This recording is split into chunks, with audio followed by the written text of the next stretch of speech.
नमस्कार दोस्तों, mountain coaching classes में आप सभी का स्वागत है।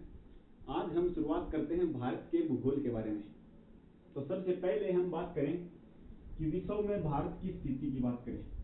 सबसे पहले पॉइंट रहेगा हमारा विश्व में भारत की स्थिति कहां पर है।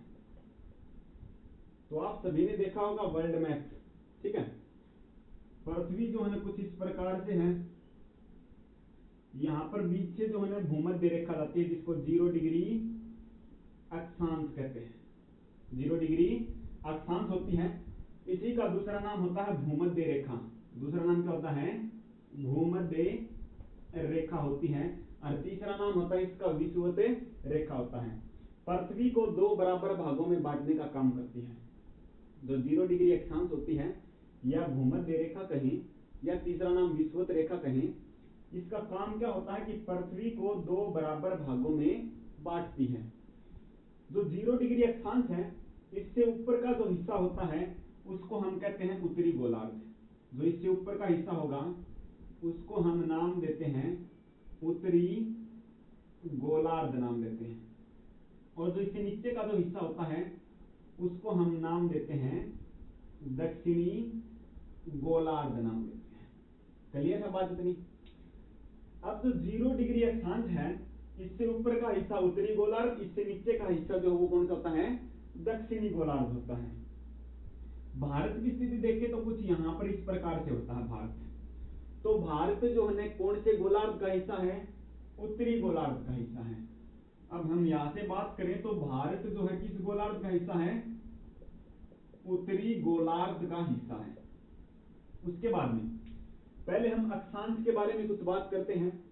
अगर हम बात करें अक्षांश की, तो अक्षांश रेखाओं की अगर हम संख्या की बात करें, संख्या होती है 179 होती है। कितनी होती है? 179 होती है। अगर ध्रुवों को काउंट न करें, अगर ध्रुवों को जो है ना काउंट न करें तो संख्या 179 होती है। अगर हम ध्रुवों को जो है ना पॉइंट माने, बिंदु माने, तो संख्या कितनी रहेगी? 179 होती है। अगर हम ध्रुवों को काउंट करते हैं तो 181 होती है, ठीक है। अगर ध्रुवों को हम काउंट करते हैं, ध्रुवों को अगर हम काउंट करते हैं तो हमारी संख्या होती है 181 होती है। क्लियर है बात इतनी? अगर कई बार ऑप्शन में हमने देखा 180 कब होता है, तो 180 के अंदर जो 0 डिग्री अक्षांश है उसको काउंट नहीं करते हैं, ठीक है। तो इस प्रकार से 3 ऑप्शन होते हैं। अगर 0 डिग्री अक्षांश को काउंट न करें तो संख्या 180। अगर ध्रुवों को काउंट करें तो संख्या कितनी होती है? 181 होती है। अगर जो है ध्रुवों को काउंट नहीं करें, अगर ध्रुवों को काउंट नहीं करें, बिंदु माने, तो संख्या कितनी होती है? 179 होती है। जो अक्षांश रेखा होती है, अक्षांश पर हमेशा जलवायु समान रहती है। जो अक्षांश रेखा पर जो है जलवायु हमेशा क्या रहती है? समान रहती है। अक्षांश रेखाओं के ऊपर हमेशा जलवायु क्या रहती है? समान रहती है। क्लियर है बात इतनी? अब हम यहां से देखिए कुछ इस प्रकार से, तो एक अक्षांश गुजरती है जिसका नाम होता है 23.5 डिग्री उत्तरी अक्षांश। 23.5 डिग्री उत्तरी अक्षांश नाम होता है। 23.5 डिग्री उत्तरी अक्षांश को हम नाम देते हैं कर्क रेखा। कर्क रेखा नाम देते हैं। अब कर्क रेखा की अगर हम बात करते हैं तो कर्क रेखा जो है ये 23.5 डिग्री उत्तरी अक्षांश होती है। पहली बात, 23.5 डिग्री उत्तरी अक्षांश होती है। कर्क रेखा का दूसरा नाम होता है tropic of cancer. Tropic of cancer किसका नाम होता है? तो कर्क रेखा का होता है। अब जो कर्क रेखा होती है वो भारत के जो है 8 राज्यों से होकर के गुजरती है। जो कर्क रेखा है वो भारत के कितने राज्यों से? 8 राज्यों से होकर के गुजरती है। 8 राज्यों से होकर के गुजरती है कर्क रेखा। सबसे पहले ये देखो रेड वाली जो लाइन दिखाई दे रही है डॉटेड है, ये कौन सी रेखा है? कर्क रेखा है। तो सबसे पहले कौन सा आता है? सबसे पहला आता है गुजरात। सबसे पहला कौन सा आता है? गुजरात से प्रवेश करती है। दूसरे नंबर पर आता है राजस्थान, ठीक है। थोड़ा सा जो है हिस्सा राजस्थान का आता है, यहां से राजस्थान का हिस्सा आता है। उसके बाद में आता है मध्य प्रदेश। मध्य प्रदेश आता है। उसके बाद में जो है किसका हिस्सा आता है, तो उसके बाद में हम बात करें तो छत्तीसगढ़ का आता है। साथ में जो है झारखंड का आता है। किसका आता है, झारखंड का। गुजरात, राजस्थान, मध्य प्रदेश, छत्तीसगढ़, झारखंड। उसके बाद में यहां पर हिस्सा आता है पश्चिम बंगाल का, और पश्चिम बंगाल के बाद में बांग्लादेश में प्रवेश करती है। उसके बाद में ये हिस्सा त्रिपुरा का और ये मिजोरम होता है। अगला हिस्सा आता है त्रिपुरा का और उससे अगला हिस्सा होता है मिजोरम का। तो इस प्रकार से जो है ना ट्रॉपिक ऑफ जो कैंसर है, कर्क रेखा है, वो भारत के 8 राज्यों से होकर के गुजरती है। पहला कौन सा, गुजरात, राजस्थान, मध्य प्रदेश, छत्तीसगढ़, झारखंड, पश्चिम बंगाल, त्रिपुरा और मिजोरम से होकर के गुजरती है। इन 8 राज्यों से जाती है कर्क रेखा। क्लियर है बात इतनी।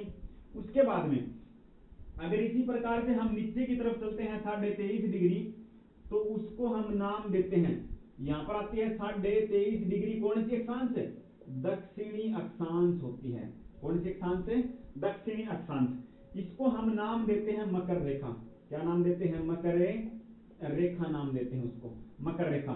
23.5 डिग्री दक्षिणी अक्षांश को नाम दिया जाता है मकर रेखा। मकर रेखा का दूसरा नाम होता है ट्रॉपिक ऑफ कैप्रिकॉर्न नाम दिया जाता है। ट्रॉपिक ऑफ कैप्रिकॉर्न किसको कहा जाता है, तो मकर रेखा को कहा जाता है। तो इतनी बात क्लियर होगी। मेन बात यही थी यहां से कि भारत जो है किस गोलार्ध के अंदर है, तो उत्तरी गोलार्ध के अंदर आता है। अगर 0 डिग्री अक्षांश जो होती है, इसका दूसरा नाम भूमध्य रेखा होता है और अगला नाम क्या होता है, विषुवत रेखा होता है। पृथ्वी को 2 बराबर भागों के अंदर बांटती है।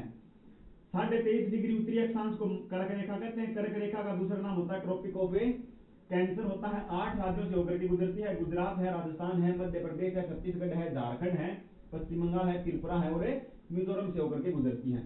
और जो त्रिपुरा ये होता है ना, त्रिपुरा यहाँ पर है। त्रिपुरा 3 तरफ से बांग्लादेश से घिरा हुआ है।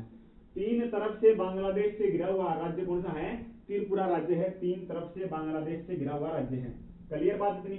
23.5 डिग्री अगर दक्षिणी अक्षांश की अगर हम बात करते हैं तो उसको मकर रेखा कहते हैं। मकर रेखा का दूसरा नाम होता है ट्रॉपिक ऑफ कैप्रिकॉर्न होता है। अगर हम बात और करें अक्षांश रेखाओं के बारे में, तो 2 अक्षांशों के मध्य अगर दूरी की अगर हम बात करें कि जो 2 अक्षांश हैं उनके मध्य की दूरी की अगर हम बात करते हैं, मान लो ये यहाँ पर जो है 0 डिग्री है, यहाँ पर जो है 1 डिग्री है, इस प्रकार से। तो इनके जो मध्य की जो दूरी होगी, 2 अक्षांशों के मध्य की दूरी होती है 111 किलोमीटर होती है। कितने किलोमीटर होती है, 111 किलोमीटर होती है। अक्षांशों पर हमेशा जलवायु समान रहती है और इस 111 किलोमीटर को जोन नाम दिया जाता है। 2 अक्षांशों के बीच की दूरी कितनी, 111 किलोमीटर होती है और उस दूरी को नाम क्या दिया जाता है, जोन नाम दिया जाता है। अगर हम अक्षांश जो है 0 डिग्री अक्षांश से अगर हम ध्रुवों की तरफ चलते हैं, अगर ध्रुवों की तरफ चलते हैं तो क्या बदलाव आता है, तापमान में कमी होती है। क्या होता है, तापमान में क्या आती है, कमी आती है। 0 डिग्री अक्षांश से अगर हम ध्रुवों की तरफ जाते हैं तो उस समय ध्रुवों की तरफ चलने पर तापमान में क्या आती है, कमी आती है। तो ये बात थी हमारी अक्षांश के बारे में। उसके बाद में आगे हम बात करते हैं कि अब जो है ना, जो भारत है वो पूर्वी गोलार्ध के अंदर है या फिर पश्चिमी गोलार्ध के अंदर है। अब उस चीज की हम बात करते हैं, ठीक है। तो यहां से जो है ना इस प्रकार से जो है ना देशांतर है। देशांतर जो होती है वो उत्तर से दक्षिण की तरफ खींची जाती हैं। देशांतर रेखाएं कहां से, उत्तर से दक्षिण की तरफ खींची गई काल्पनिक रेखाएं होती हैं, देशांतर रेखाएं। ये है 0 डिग्री देशांतर। 0 डिग्री देशांतर है। इसको अंतरराष्ट्रीय समय रेखा भी इसी को कहा जाता है। अंतरराष्ट्रीय समय रेखा किसको कहा जाता है, 0 डिग्री देशांतर को। कहां से गुजरती है, लंदन के जीएमटी से, Greenwich mean time. Greenwich mean time London की जो है जीएमटी वेधशाला से होकर के गुजरती है 0 डिग्री देशांतर। अब 0 डिग्री देशांतर के इस साइड का जो हिस्सा होगा वो होगा पूर्वी गोलार्ध और जो इस साइड का हिस्सा होगा वो होगा पश्चिमी गोलार्ध। कौन सा गोलार्ध होगा, पश्चिमी गोलार्ध होगा। तो अब भारत की स्थिति यहां पर है, तो किस गोलार्ध का हिस्सा है, पूर्वी गोलार्ध का हिस्सा है।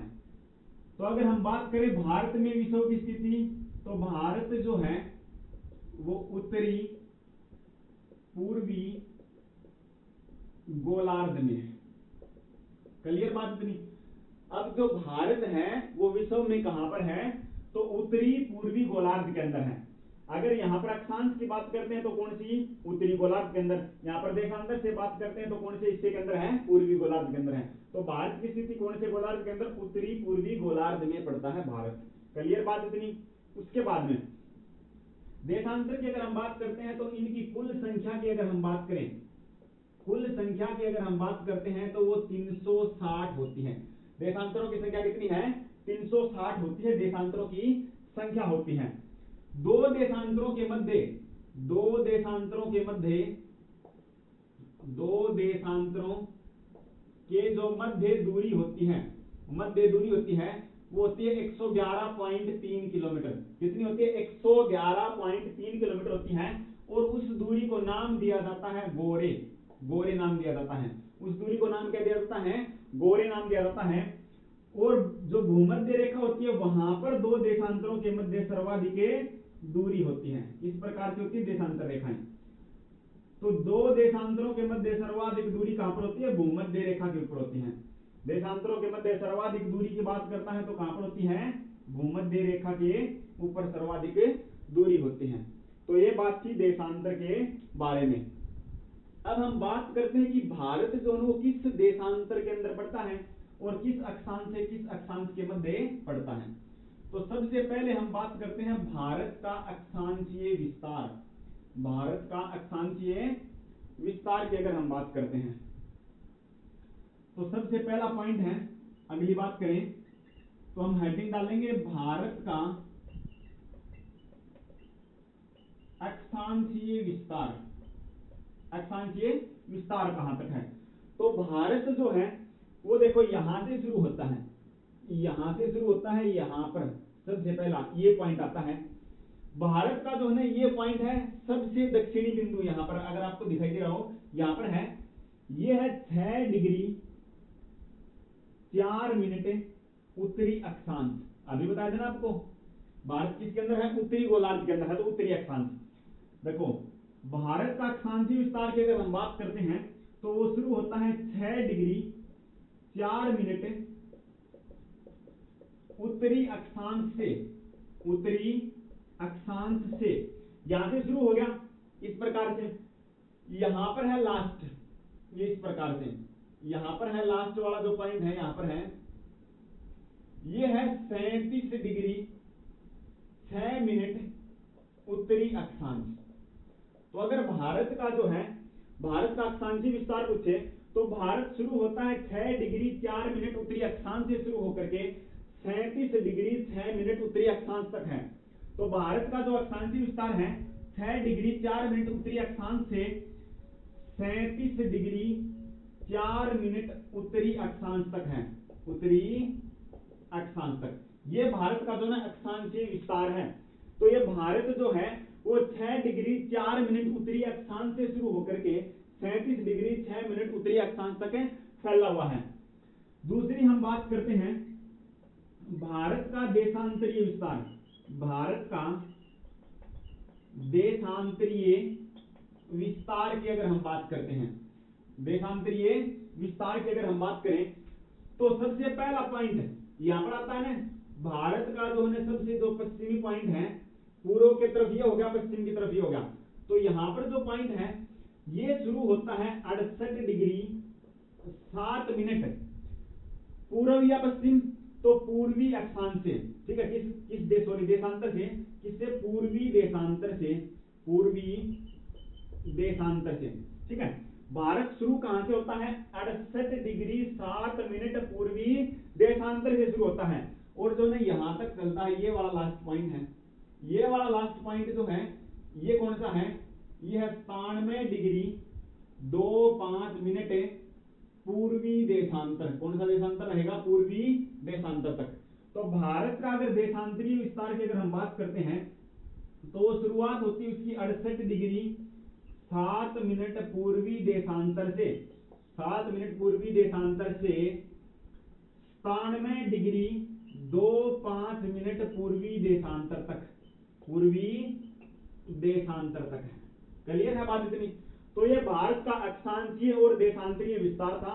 अगर अक्षांशीय विस्तार की बात करता है तो 6 डिग्री 4 मिनट उत्तरी अक्षांश से शुरू होकर के 37 डिग्री 6 मिनट उत्तरी अक्षांश तक फैला हुआ है। अगर बात करते हैं देशांतरीय विस्तार की तो 68 डिग्री 7 मिनट पूर्वी देशांतर से शुरुआत करके 97 डिग्री 25 मिनट पूर्वी देशांतर तक फैला हुआ है भारत का ये विस्तार की अगर हमने बात करी है। क्लियर है बात इतनी? अब हम आगे बात करते हैं कि भारत का सबसे दक्षिणतम बिंदु कौन सा है, सबसे उत्तरीतम बिंदु कौन सा है, सबसे पश्चिमी बिंदु कौन सा है और सबसे पूर्वी बिंदु भारत का कौन सा है, तो उसके बारे में हम बात करते हैं।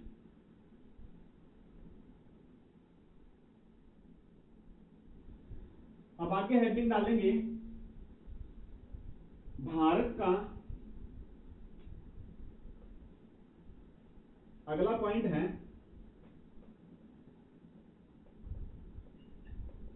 भारत का दक्षिणतम बिंदु, भारत का दक्षिणतम बिंदु। ठीक है, तो भारत के जो ने 4 बिंदु हैं, देखो भारत इस प्रकार से है तो 4 बिंदु, ये सबसे दक्षिणी, ये यहाँ पर जो उत्तरी, यहाँ पर जो पूर्वी, यहाँ पर पश्चिमी। ठीक है, शॉर्ट टाइम के अगर रिवीजन करना तो इस प्रकार से बना लो। भारत का सबसे दक्षिणी बिंदु कौन सा? 6 डिग्री 4 मिनट उत्तरी अक्षांश। कौन सा रहेगा? 6 डिग्री 4 मिनट उत्तरी अक्षांश है। ठीक है, अब इसका नाम क्या है? यहां पर जो बिंदु है इसका नाम क्या है? अगर हम यहां के जो बिंदु है इसकी बात करते हैं तो इस बिंदु का नाम है इंदिरा पॉइंट। इसको हम क्या नाम देते हैं? इसको नाम दिया जाता है इंदिरा पॉइंट, नाम दिया गया है। क्या नाम दिया गया है? इंदिरा पॉइंट। भारत का सबसे दक्षिणतम बिंदु कौन सा? इंदिरा पॉइंट है। इंदिरा पॉइंट का दूसरा नाम है पिगमेलियन, पिगमेलियन पॉइंट। दूसरा नाम कौन सा है? Pygmalion point. इंदिरा पॉइंट का दूसरा नाम है पिगमेलियन पॉइंट है। क्लियर है बात इतनी? अब देखो, ये था भारत का दक्षिणतम बिंदु। दूसरा क्वेश्चन बनता है, भारत का दक्षिणतम हो गया, भारत की मुख्य भूमिका। अगर हम बात करते हैं भारत की मुख्य भूमिका दक्षिणतम बिंदु की अगर हम बात करें तो देखो, मुख्य भूमि तो ये है, तो मुख्य भूमि के अंदर यहां पर है सबसे दक्षिणतम पॉइंट। सबसे दक्षिणतम पॉइंट कहां पर है? ये वाला है, और इस पॉइंट का नाम है कन्याकुमारी, कन्याकुमारी। तो भारत की मुख्य भूमि का दक्षिणतम बिंदु पूछे तो कौन सा? कन्याकुमारी।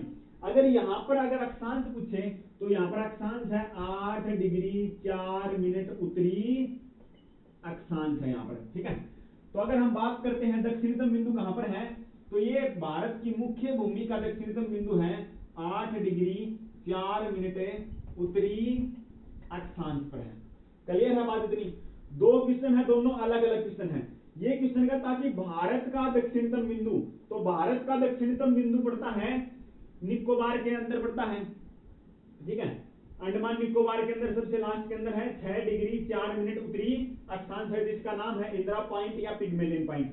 लेकिन कहे भारत की मुख्य भूमिका पूछे तो यहां पर है कन्याकुमारी। कौन सा पॉइंट है? कन्याकुमारी है। वो कहां पर पड़ता है? तो ये है 8 डिग्री 4 मिनट उत्तरी अक्षांश के ऊपर है। क्लियर है बात इतनी? उसके बाद में आगे हम बात करते हैं कि भारत का उत्तरीतम बिंदु कौन सा है। 3 नंबर पॉइंट है, डाल दो यहां पर। 3 नंबर है भारत का उत्तरीतम बिंदु, सबसे जो उत्तर के अंदर है, सबसे उत्तर के अंदर है, कहां पर है? 37 डिग्री 6 मिनट उत्तरी अक्षांश पर है, उत्तरी अक्षांश पर है। 37 डिग्री 6 मिनट उत्तरी अक्षांश के ऊपर है सबसे उत्तरीतम बिंदु, और इस बिंदु का नाम है इंदिरा कोल। इस बिंदु का नाम क्या है? इंदिरा कोल है। ठीक है, सबसे दक्षिण का जो पॉइंट था इंदिरा पॉइंट, या दूसरा नाम पिगमेलियन पॉइंट, लेकिन सबसे उत्तरी बिंदु का नाम क्या है? इंदिरा कोल है।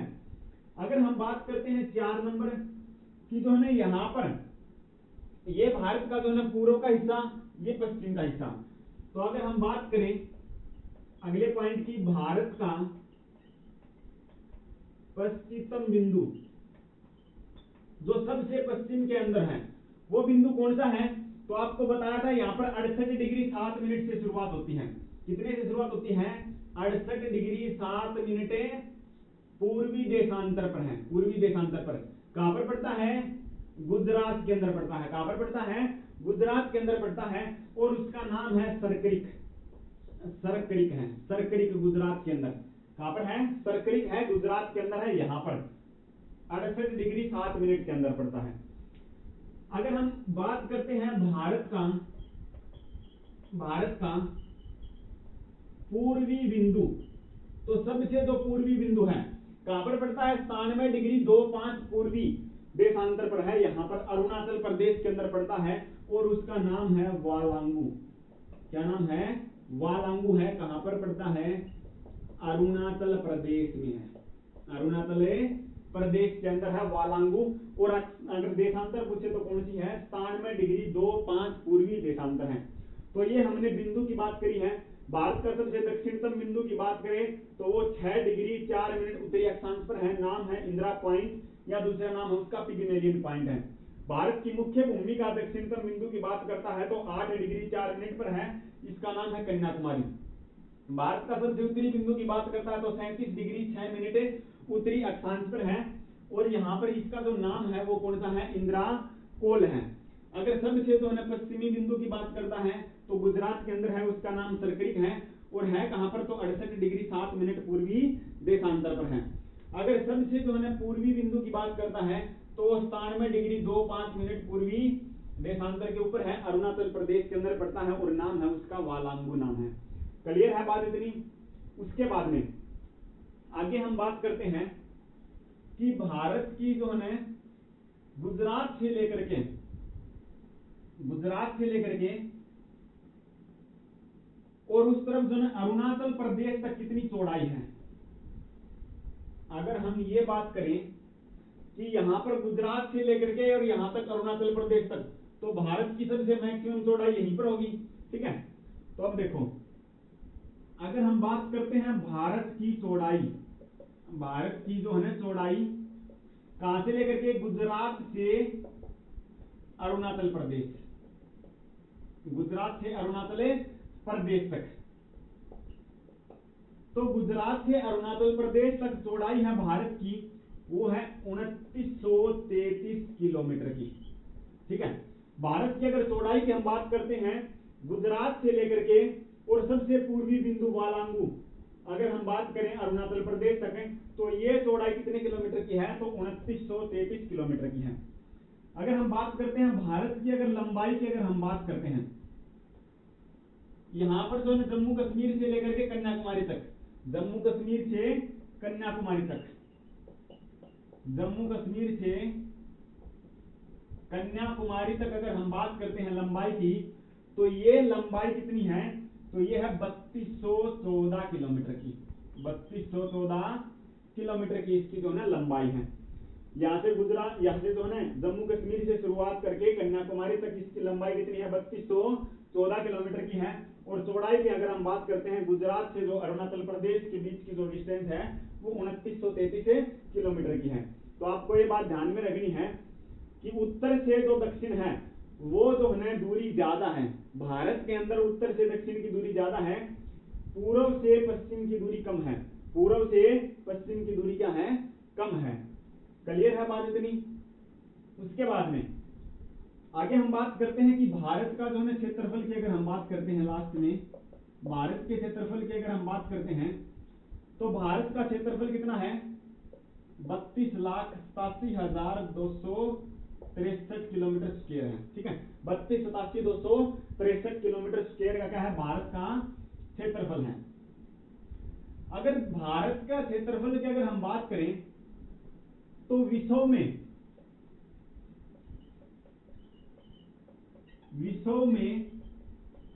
भारत का स्थान क्षेत्रफल के अनुसार है। विश्व में भारत का स्थान क्षेत्रफल के अनुसार कौन सा आता है? तो 7वां आता है। कौन सा आता है? 7वां है। 7वां किस प्रकार से है? सबसे फर्स्ट नंबर पर आता है रूस, पहले नंबर पर कौन है? रूस आता है। दूसरे नंबर पर आता है कनाडा। तीसरे नंबर पर आता है, तीसरे नंबर की अगर हम बात करते हैं तो आता है चीन। और अगर फोर्थ नंबर की अगर हम बात करते हैं तो वो आता है यूएसए, अमेरिका आता है। 5 नंबर पर आता है ब्राजील आता है। और 6 नंबर पर जो है ना कौन आता है? तो ऑस्ट्रेलिया आता है। और 7 नंबर पर आता है भारत। क्षेत्रफल के अनुसार भारत का स्थान कौन सा है विश्व में? तो 7वां स्थान है। क्षेत्रफल कितना है? 32,87,263 32,87,263 वर्ग किलोमीटर का जो है भारत का क्षेत्रफल है। उसके बाद में विश्व के कुल क्षेत्रफल का, विश्व के कुल क्षेत्रफल का 2.42% भाग घेरे हुए हैं। भारत जो है विश्व के कुल क्षेत्रफल का 2.42% भाग घेरे हुए हैं। जो विश्व के कुल क्षेत्रफल का 2.42% भाग कितना है? 32,87,263 वर्ग किलोमीटर का है। विश्व में स्थान पूछता है तो कौन सा आता है? 7वें नंबर पर आता है। और भारत के सबसे बड़े राज्य की अगर हम बात करते हैं क्षेत्रफल के अनुसार, क्षेत्रफल के अनुसार अगर हम बात करते हैं तो सबसे बड़ा राज्य कौन सा आता है? भारत का राजस्थान है। क्षेत्रफल के अनुसार सबसे बड़ा राज्य कौन सा है? राजस्थान है। राजस्थान के बाद में दूसरे नंबर पर आता है मध्य प्रदेश आता है। और तीसरे नंबर पर आता है महाराष्ट्र आता है। और चौथे नंबर पर आता है उत्तर प्रदेश आता है। ठीक है, तो ये क्रम आपको याद रखना है। क्षेत्रफल के अनुसार सबसे बड़ा राज्य क्षेत्रफल में राजस्थान है। राजस्थान से उसके अगला उसके नीचे जो है मध्य प्रदेश है। उसके बाद में उससे नीचे जो महाराष्ट्र है। और उसके बाद में कौन सा आता है? यूपी आता है। उत्तर प्रदेश जो है ना चौथे नंबर पर आता है क्षेत्रफल के अनुसार। सबसे छोटे की अगर हम बात करते हैं क्षेत्रफल के अनुसार, सबसे छोटा राज्य की अगर हम बात करते हैं तो वो कौन सा है? गोवा होता है। कौन सा है? गोवा है। क्लियर है इतनी बात? तो इस वीडियो के अंदर इतना ही।